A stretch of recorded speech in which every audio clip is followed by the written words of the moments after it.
শিলিগুড়ির খবর। শিলিগুড়ি জলপাইগুড়ি উন্নয়ন পর্ষদের অফিসের সামনে বিজেপি বিধায়ক শঙ্কর ঘোষের ধর্ণা জানিয়ে রীতিমতো উত্তেজনা ছড়িয়ে পড়ে। দেখুন,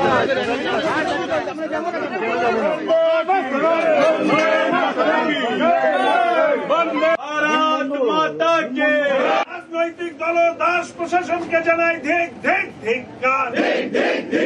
তাই তো বলি তৃণমূলের নেতাদের অনৈতিক বিজেপি বিধায়ক শঙ্কর ঘোষ ধর্ণা রয়েছেন, কিন্তু কেন, কি অভিযোগ তার, কি বা দাবি জানবো। পার্থপ্রতিম রয়েছেন আমার সঙ্গে ফোনে। পার্থপ্রতিম, একে দেখো যে বিধায়ক উন্নয়ন যে কাজ, সেই কাজ কিন্তু আটকে দেওয়া হচ্ছে। শাসক দলের নির্দেশে কিন্তু জেলা প্রশাসন সেসব কাজ আটকে দেওয়া হচ্ছে। সেইকে কোনো কাজ করতে পারছেন না বিধায়ক শঙ্কর ঘোষ, এই অভিযোগ তিনি তুলেছেন।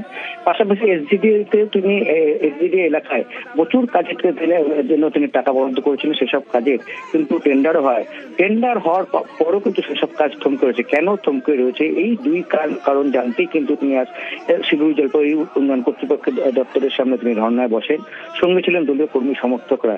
সেই সময় দলীয় কর্মী সমর্থকরা তারা জোর করে উন্নয়ন দপ্তরের ভিতরে ঢোকার চেষ্টা করে, গেট বন্ধ থাকায় কিন্তু সেখানে পুলিশের সঙ্গে তাদের কিন্তু ধাক্কাধাক্কি হয় এবং গেট ধরেও তারা কিন্তু গেট জোর করে খোলার চেষ্টা করে। সে সময় পুলিশের সঙ্গে তাদের ধস্তাধস্তি হয়। যদিও শঙ্কর ঘোষের দাবি যে এই যে উন্নয়ন কেন তাকে করতে দেওয়া হচ্ছে না, সেই প্রশ্ন যেমন আগামী দিনে এই আন্দোলন নামবেন। অন্যদিকে একে কিন্তু গুরুত্ব দিতে নারাজ শিলিগুড়ি মেয়র গৌতম দে। ধন্যবাদ। মাননীয় মেয়র সাহেব রাজনৈতিক প্রভাব খাটিয়ে সিও ডিএম কে দিয়ে, এসজেডি এবং দার্জিলিং এর ডিএম কে দিয়ে সমস্ত ওয়ার্ক অর্ডারের যে কাজ বন্ধ করে দিল। রাস্তা ঘাট ভেঙে চুরে শেষ, জল নেই, রাস্তায় আলো জ্বলে না। কিন্তু শঙ্কর যদি কোনো কাজ করে, ওকে কাজ করতে দেওয়া যাবে না। যদি ওখানে শঙ্কর 5 টাকা দেয়, তাহলে আমাকে 50 টাকা দিতে হবে। যেখানে আমার দপ্তর থেকে যেগুলো এসেছিল করেছি ওটা। এখন ও যদি বেছে বেছে আমাদের কাজ শুরু হচ্ছে যেখানে, সেখানে কাজগুলো দিয়ে আননেসারি একটা ইস্যুতে থাকতে চায়।